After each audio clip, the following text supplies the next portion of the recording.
Good Bharat. നമ്മളോടൊപ്പം മുതിർന്ന മാധ്യമപ്രവർത്തകൻ KG ജ്യോതിർഘോഷ് സാറാണ്. സാർ, സ്വാഗതം. നമസ്കാരം. സാർ, ട്രംപ് വീണ്ടും ഭീഷണിയുടെ സ്വരത്തിൽ തന്നെയാണ്. ഞങ്ങളൊരു ഓഫർ മുന്നോട്ട് വെച്ചിട്ടുണ്ട്. ആ ഒരു എഗ്രിമെന്റിലേക്ക് ഇറാൻ എത്തിയിട്ടില്ലെങ്കിൽ ഞങ്ങൾ വലിയ രീതിയിലുള്ള ആക്രമണം, വലിയ മോശമായ കാര്യങ്ങളൊക്കെ ചെയ്യുമെന്നാണ് ഭീഷണി. ട്രംപ് എന്തർത്ഥത്തിലാണ് ഇപ്പോഴും ഇങ്ങനെ നിരന്തരം ഭീഷണി മാത്രം മുഴക്കിക്കൊണ്ടിരിക്കുന്നത്? ഒരു സമാധാന അവസ്ഥയിലേക്ക് എത്താനുള്ള സാധ്യത ഉണ്ടോ ഇപ്പോൾ? അതായത് അമേരിക്കയുടെ ഈ ഇതുവരെയുള്ള നിലനിൽപ്പ് എന്ന് പറഞ്ഞാൽ അതിന്റെ ഈ വ്യോമസേന രംഗത്തുള്ള സുപ്പീരിയോറിറ്റി വെച്ചിട്ടായിരുന്നു, എയർ സുപ്പീരിയോറിറ്റി എന്ന് പറയുന്നത്.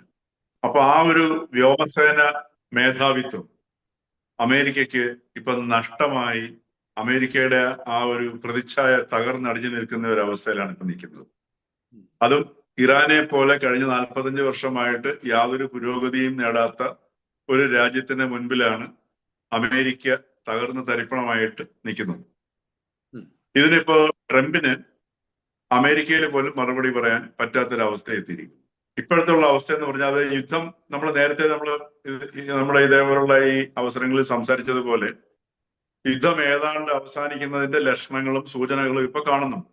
ഇപ്പോ അമേരിക്കയുടെ നിർദ്ദേശങ്ങളുമായിട്ട് അല്ലെങ്കിൽ പുതിയ ചർച്ചയ്ക്ക് സന്നദ്ധത കളമൊരുക്കാനായിട്ട് പാകിസ്ഥാന്റെ വിദേശകാര്യ വകുപ്പ് മന്ത്രി ഇന്നിപ്പോ ടെഹ്റാനിൽ എത്തിയിട്ടുണ്ട്. അപ്പോ സൗദിയും മറ്റു രാജ്യങ്ങളും ഒക്കെ ഇറാന്റെ അടുത്ത് വളരെ സ്നേഹപൂർവ്വം അഭ്യർത്ഥിച്ചിരിക്കുകയാണ് ഈ അവസരം ഉപയോഗിക്കണമെന്ന്. പക്ഷെ ഇറാനെ സംബന്ധിച്ചിട്ട് ഇറാൻ വളരെ വ്യക്തമായിട്ട് അവരുടെ സ്റ്റാൻഡ് ഒന്നും കൂടെ വ്യക്തമാക്കിയിട്ടുണ്ട്. അതായത് അവര് പറഞ്ഞിരിക്കുന്നത് അവരുടെ കയ്യിലുള്ള 450 സമ്പുഷ്ടീകരിച്ച 450 കിലോഗ്രാം സമ്പുഷ്ടീകരണ യുറേനിയം റഷ്യയിലേക്ക് മാറ്റാൻ ഞങ്ങൾ തയ്യാറാണ്. അതേപോലെ ഹോർമുസ് കടലിടിക്കുന്ന നിയന്ത്രണത്തിനായി അവർ വേറൊരു അതോറിറ്റി ഇപ്പൊ രൂപീകരിച്ചിട്ടുണ്ട്. പിന്നെ രണ്ടാമത്തെ പ്രശ്നം എന്ന് വെച്ച് കഴിഞ്ഞാല് ഇപ്പോഴത്തെ ഈ ഒന്നാം റൗണ്ട് ചർച്ച അമേരിക്ക ഇസ്ലാമാബാദിൽ വെച്ച് നടത്തിയത് അവിടുത്തെ പൊളിറ്റിക്കൽ ലീഡർഷിപ്പുമായിട്ടായിരുന്നു. ഇപ്പൊ ശരിക്കും പൊളിറ്റിക്കൽ ലീഡർഷിപ്പ് ഇറാനിൽ വെറും ഒരു പാവം മാത്രമാണ്. IRGC ആണ് കാര്യങ്ങളെല്ലാം നിയന്ത്രിക്കുന്നത്. എന്നിട്ട് ഇറാൻ ഇന്ന് നടത്തിയിരിക്കുന്ന ഏറ്റവും വലിയൊരു പ്രസ്താവന എന്ന് പറയുന്നത് ഇനി യുദ്ധം ഉണ്ടാവുകയാണെങ്കിൽ ഇതുവരെ കണ്ടതായിരിക്കില്ല എന്നുള്ളതാണ്. അത് 100% വിശ്വാസ്യമായ ഒരു പ്രസ്താവനയാണ്. കാര്യം ഇറാൻ പറഞ്ഞതുപോലെയാണ് ഇതുവരെ എല്ലാം ചെയ്തിരിക്കുന്നത്. അമേരിക്കയുടെ പ്രകോപനത്തില് അവരുടെ യുദ്ധത്തിന്റെ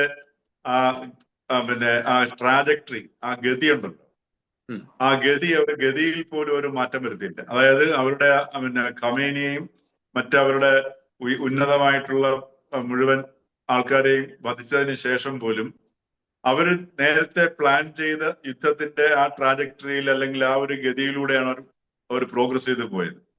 മറിച്ച് അവരുടെ നേതാവിനെയും അവരുടെ മത നേതാവിനെയും ഉന്നത ഉദ്യോഗസ്ഥരെയും കൊല ചെയ്തതിന്റെ ഭാഗമായിട്ടുള്ള ഒരു തിരിച്ചടി എന്ന രീതിയിൽ പോലും വൈകാരികമായിട്ടും മിലിറ്ററിയിലൂടെ അവർ തിരിച്ചടിച്ചില്ല.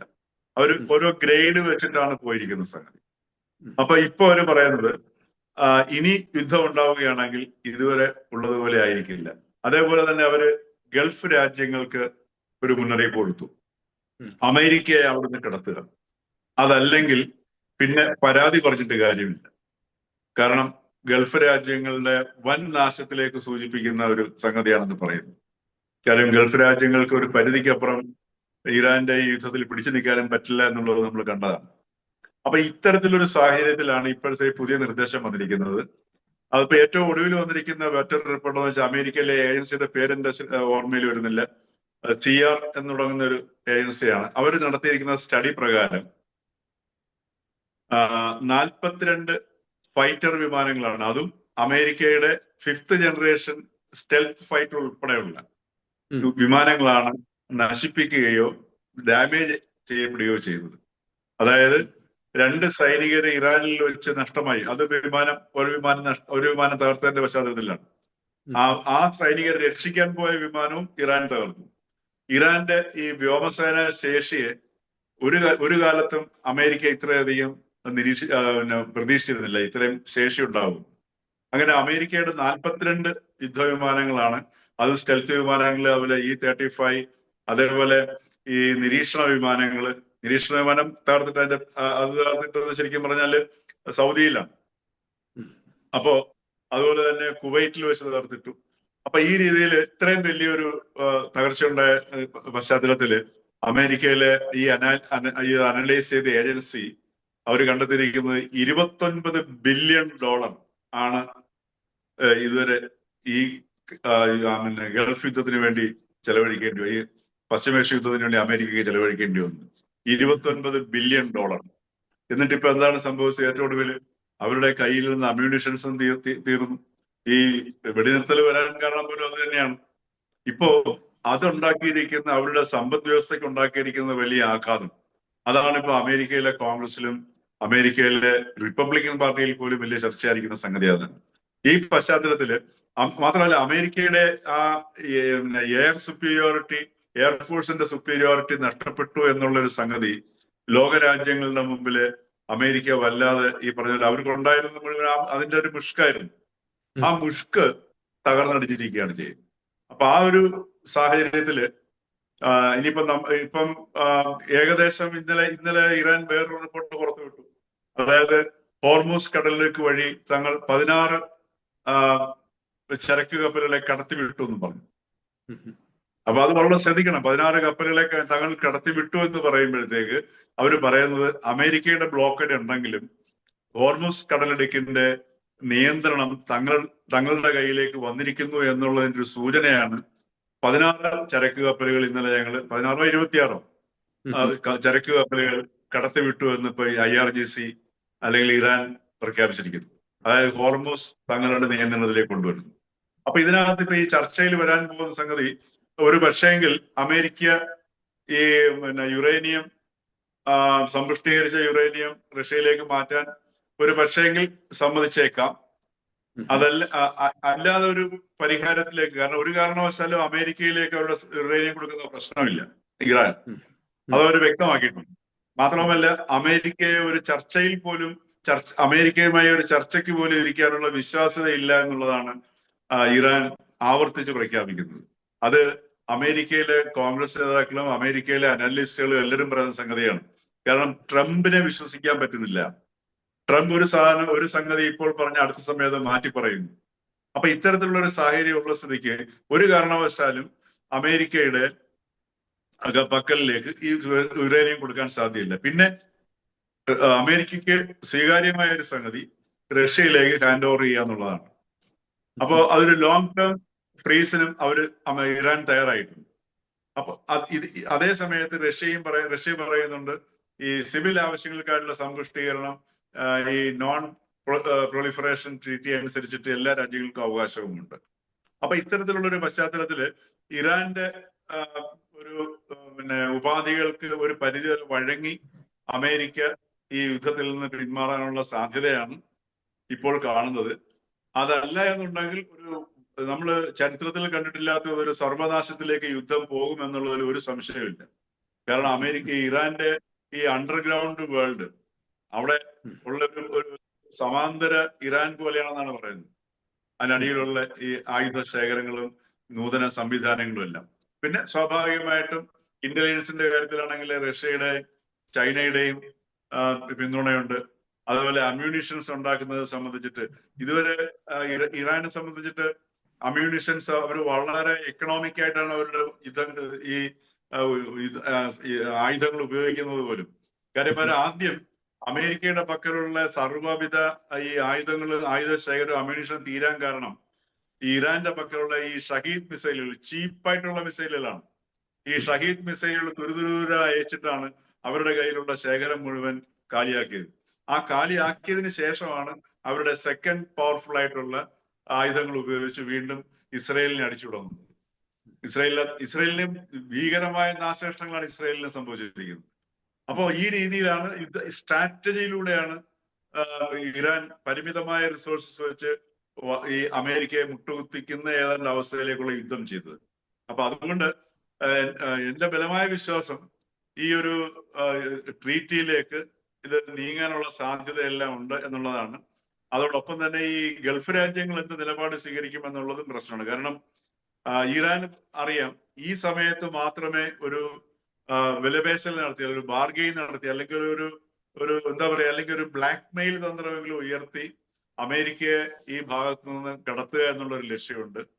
അത് എത്രമാത്രം വിജയിക്കുമെന്ന് അറിയാൻ പറ്റത്തില്ല. പക്ഷെ എങ്കിലും അമേരിക്കയുടെ സാന്നിധ്യത്തിന്റെ ശക്തി ഇനിയിപ്പോ ഈ ഒരു യുദ്ധം കഴിഞ്ഞാൽ പോലും അത് പഴയതുപോലെ ഉണ്ടാവില്ല എന്നുള്ളത് വളരെ വ്യക്തമാണ്.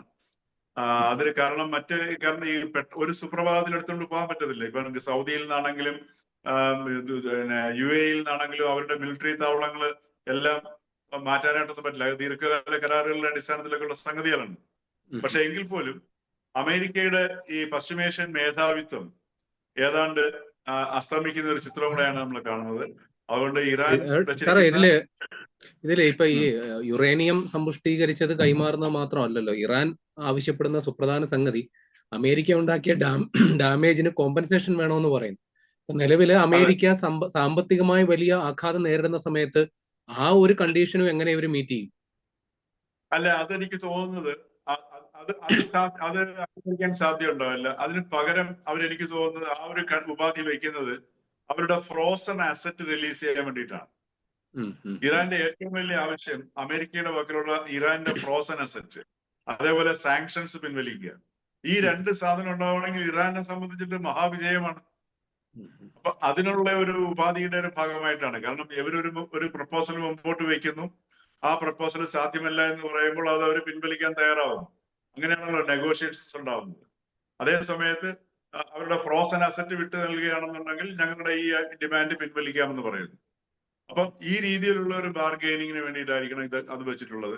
അല്ലാതെ ഇറാന്റെ നഷ്ടം അമേരിക്ക കൊടുക്കുകയാണെന്ന് വെച്ചാൽ അതും സാധ്യമാവില്ല. അത് അത് ഈ പറഞ്ഞ അമേരിക്കയുടെ സാമ്പത്തിക സ്ഥിതി പോലും ഇപ്പൊ അതിനെ അനുവദിക്കുന്നതല്ല. അപ്പൊ അത്തരം ഒരു സാഹചര്യത്തില് ഇറാന്റെ ഫ്രോസൺ അസറ്റ് കൈമാറുകയും അതോടൊപ്പം തന്നെ സാങ്ഷൻസ് അതിനകത്ത് ഇളവ് വരുത്തി, ഇപ്പൊ തന്നെ ബ്രിട്ടൻ റഷ്യക്കെതിരെയുള്ള സാങ്ഷൻസിനകത്ത് ഇളവ് വരുത്തുന്നു. അപ്പൊ ഈ ഒരു യാഥാർത്ഥ്യം കണക്കിലെടുത്ത് അന്താരാഷ്ട്ര സാമ്പത്തിക സമ്പദ് വ്യവസ്ഥ വളരെ തകരുന്ന ഒരു അവസ്ഥ മനസ്സിലാക്കിയിട്ട് എല്ലാ രാജ്യങ്ങൾക്കും ഇത് ആവശ്യമാണ്, ഈ സാങ്ഷൻസ് മാറ്റുന്നുണ്ട്. അപ്പൊ അത്ര ഒരു സാഹചര്യത്തിലേക്ക് ഒരു ആഗോള സമ്മർദ്ദവും അമേരിക്കയുടെ പുറത്ത് വരുന്നുണ്ട്, ആഗോള സാഹചര്യവും അതിന് അനുയോജ്യമായി വരികയാണ്. അപ്പൊ ഇതെല്ലാം മുതലെടുത്തുകൊണ്ടാണ് ഇറാൻ ഈ ഉപാധികൾ വെച്ചിട്ട് എനിക്ക് തോന്നുന്നു ഈ ഹോർമുസ് കടലിടുക്കിന്റെ നിയന്ത്രണം പോലും അവരിലേക്ക് ഒരു പരിധിവരെ കൊണ്ടുവരേണ്ട ഉദ്ദേശം അവർക്ക് ഈ സാങ്ഷൻസും പിൻവലിച്ച് അമേരിക്കയിലുള്ള ഫ്രോസൺ അസറ്റും തിരിച്ചു വാങ്ങി ഇനി യുദ്ധം ഉണ്ടാവില്ല എന്നുള്ള ഏതെങ്കിലും ഒരു ഉറപ്പ് ഏതെങ്കിലും രീതിയിൽ പരോക്ഷമായിട്ടെങ്കിലും അവർ നേടിയെടുത്തുകൊണ്ട് ഇസ്രയേലും അതേപോലെ തന്നെ ഈ ലെബനനും തമ്മിലുള്ള യുദ്ധം അത് അവസാനിപ്പിക്കുക എന്നുള്ള ഒരു സംഗതിയിലേക്കൊക്കെ കൊണ്ടുവന്ന് ഈ യുദ്ധം ഇല്ലാതാകാനുള്ള സാധ്യതകളാണ് ഇപ്പോൾ തെളിഞ്ഞു വന്നുകൊണ്ടിരിക്കുന്നത്. അത് വന്നില്ല എന്നുണ്ടെങ്കിൽ അതിഭീകരമായി, ഇന്നിപ്പം ക്രൂഡിന്റെ വില 109 ഈ രീതിയിൽ പോവുകയാണെങ്കിൽ ഒരു 4 മാസം പോകുമ്പോഴത്തേക്ക് 140 എത്തുന്നൊക്കെയാണ് പറയുന്നത്. ആ 140 എത്തുകയാണെങ്കിൽ നമ്മളുടെ ഇന്ത്യയുടെ അവസ്ഥ എന്നൊക്കെ പറയുന്നത് നമുക്ക് ചിന്തിക്കാൻ പറ്റാത്തൊരവസ്ഥയാണ്. ഇപ്പൊ തന്നെ നമ്മുടെ ഇൻഫ്ലേഷൻ റേറ്റ് വളരെ കയറിക്കൊണ്ടിരിക്കുന്നു. ഇൻഫ്ലേഷൻ വളരെ നിയന്ത്രിച്ചു നിന്നിരുന്ന സ്ഥലമാണ്. അപകടകരമായിട്ടെങ്കിലും 3.48 എത്തിയിരിക്കുന്നു. പക്ഷെ ഗ്രോത്തിനെ വലുതായിട്ട് ബാധിക്കത്തില്ല എന്നൊക്കെയാണ് സാമ്പത്തിക വിദഗ്ധര് പറയുന്നത്. എങ്കിലും നമ്മുടെ എക്കോണമി ഇന്നിപ്പോ രൂപയുടെ മൂല്യം ഏതാണ്ട് ഡോളറിനെ താരതമ്യം ചെയ്യുമ്പോൾ 97 രൂപയ്ക്ക് അടുത്തെത്തിയിരിക്കുന്നു. ഏതാനും പൈസകൾ മാത്രമേ ഉള്ളൂ 97 രൂപയാകാനായിട്ട്. അതേപോലെ വിദേശ നിക്ഷേപകര് നമ്മളുടെ നിക്ഷേപം പിൻവലിക്കുന്നു. അങ്ങനെയുള്ള ഒരുപാട് ഘടകങ്ങൾ നമ്മുടെ സമ്പദ് വ്യവസ്ഥ അനുഭവിക്കുന്നുണ്ട്. അപ്പൊ അത് വരികയാണെന്നുണ്ടെങ്കിൽ ഒന്നും വേണ്ട, ഒരു 4 മാസം കൂടെ യുദ്ധം നീണ്ടു നിന്നാൽ പോലും ലോകത്തിന് താങ്ങാനാവാത്ത അവസ്ഥയിലേക്കായിരിക്കും യുദ്ധം നീങ്ങുക. അത്രയ്ക്ക് വലിയ ദുരന്തമായിരിക്കും, അത് ഇന്ത്യ ഉൾപ്പെടെ. അപ്പൊ ആ ഒരു പശ്ചാത്തലത്തിൽ അമേരിക്കയാണ് ഏറ്റവും കൂടുതൽ സമ്മർദ്ദം നേരിടുന്നത് ആഭ്യന്തരമായിട്ട്. അപ്പൊ അതുകൊണ്ട് ഈ പറഞ്ഞതുപോലെ ഇനി കൂടുതൽ മുഖം വഷളാകാതെ അമേരിക്ക ഇതിനകത്ത് നിന്ന് പിൻവാങ്ങാനുള്ള ഒരു സാധ്യതയാണ്. പിൻവാങ്ങുന്ന വെച്ചാൽ ഒരു ഇറാന്റെ ചില ഉപാധികളോടെ അതേ സമയത്ത് ട്രംപിന് ഇത് ട്വീറ്റ് ചെയ്യാനായിട്ട് അല്ലെങ്കിൽ പുള്ളിയുടെ ട്രൂത്തിലൊക്കെ പോസ്റ്റ് ചെയ്യാനുള്ള ഒരു സാധനമൊക്കെ ഉണ്ടാക്കിയെടുത്തുകൊണ്ട് ഇതിനകത്ത് തലവരാനുള്ള സാധ്യതയാണ് ഇപ്പൊ കാണുന്നത്. യുദ്ധം അങ്ങനെ ഉണ്ടാവാനുള്ള സാധ്യത വളരെ വിരളമാണ്. നന്ദി.